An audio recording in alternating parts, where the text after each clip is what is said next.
Today we're off to Spain to have a look at another mid-sized addition to the EV market.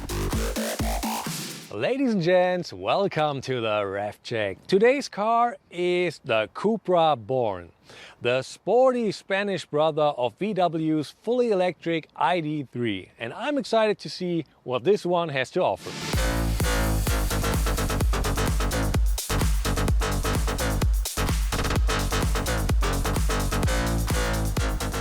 If you decide to buy a Cupra Born, then you are left with quite a few options to choose from. First of all, which engine would you like? There are three different ones: 110, 150 or 170 kilowatts. And then there is a choice of three different battery sizes, either 45, 58 or 77 kilowatt hours of usable energy. Of course, not every engine is available with every battery size, so the small battery will only be available with the small engine.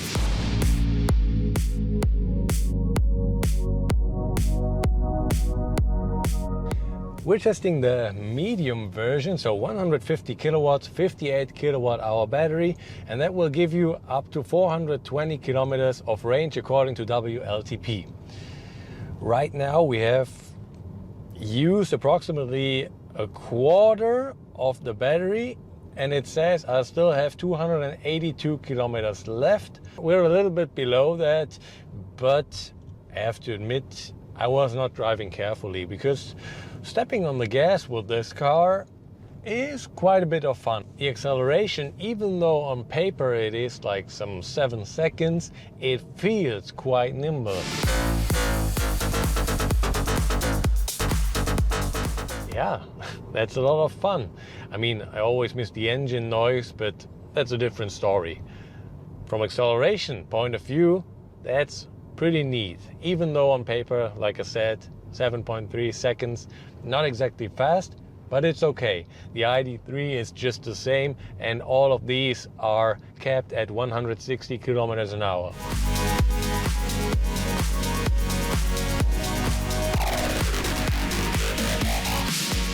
Let's talk about the design for a second, and I have to say this car is beautiful. I like everything about it. The way the hood slopes down right here with these accents, the Cupra logo, the Cupra lettering, and then that sweep that goes up right here with the thin headlights, really gorgeous. Then the accents, of course, down here, and these air rails or whatever you call it, looks really good. Way better than VW's ID.3 that looks somewhat, it has this round shaped baby face, I don't know.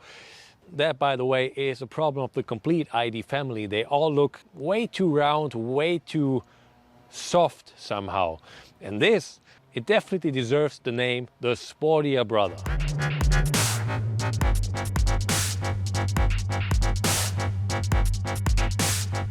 So let's talk about the interior for a second. First impression, it is very tidy. You have no buttons at all, which might be a problem for some, like me. I prefer some knobs, but apart from that, it's really good looking, and the steering wheel is lovely, really gorgeous. I like it. Of course, this one has touch functions, not exactly my type of choice, but it looks good.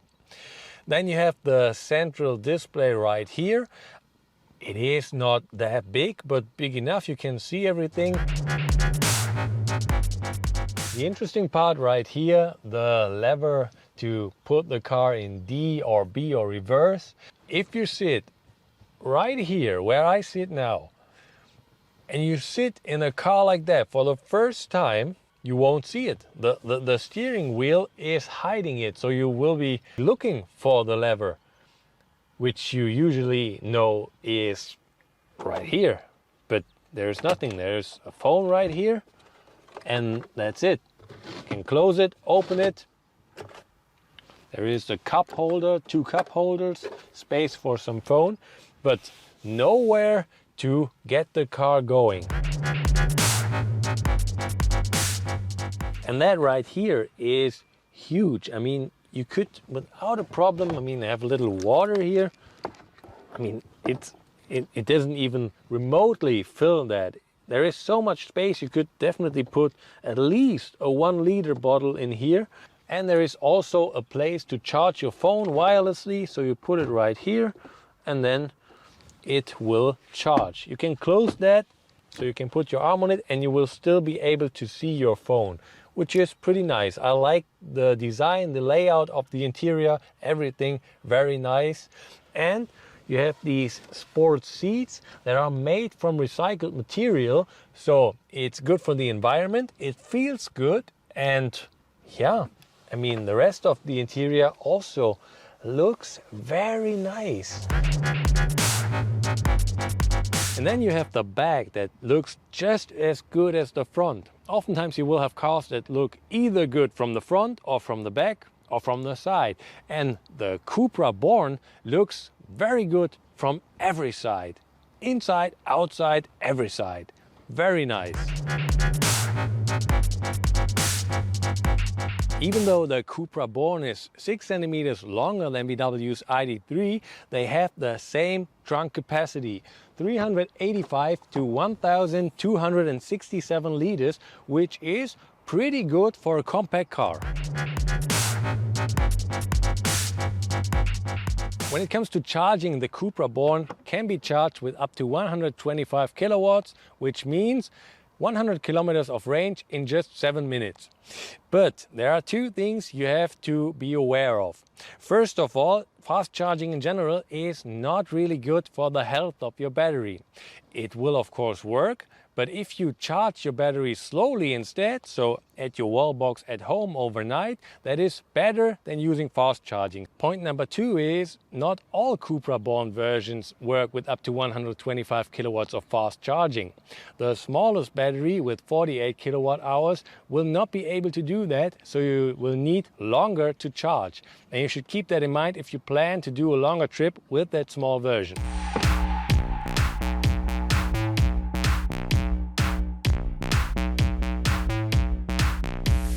The sportiness the car has on the outside is also reflected by the way it drives. So it feels a little stiffer with the suspension than the ID.3. Just in comparison, I mean, it's not hard, it's not stiff, so completely stiff like you would expect it from a sports car, but it's okay. It's really, you can drive into curves pretty fast. Of course, the battery is one of the most heavy parts, which is located very low in the car in the center, so the car has a weight distribution of 50-50 front to back, and that way this is ideal. You would want that for a sports car.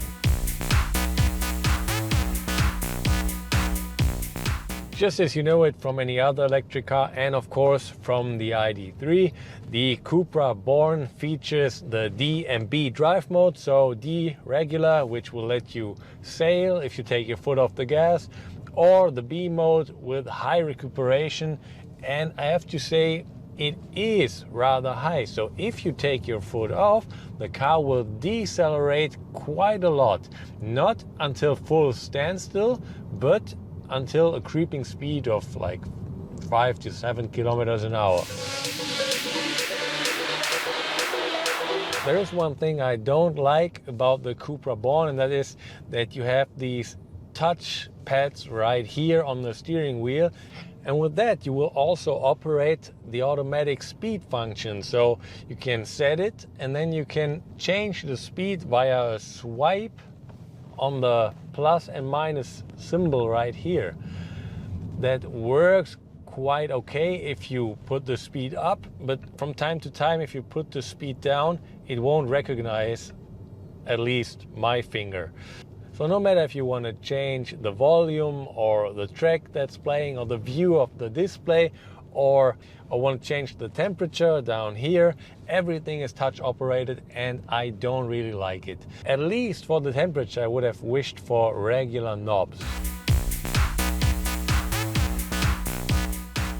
In the end, my final verdict on the new Cupra Born, it is, if you ask me, the better ID.3. It has a few flaws, but those are only minor.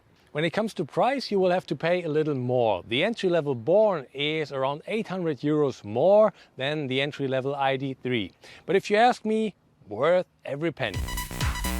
Prices for the Cupra Born start just over €32,700 in Germany. To sum it up, the Cupra Born is a car with a very appealing design and a decent range.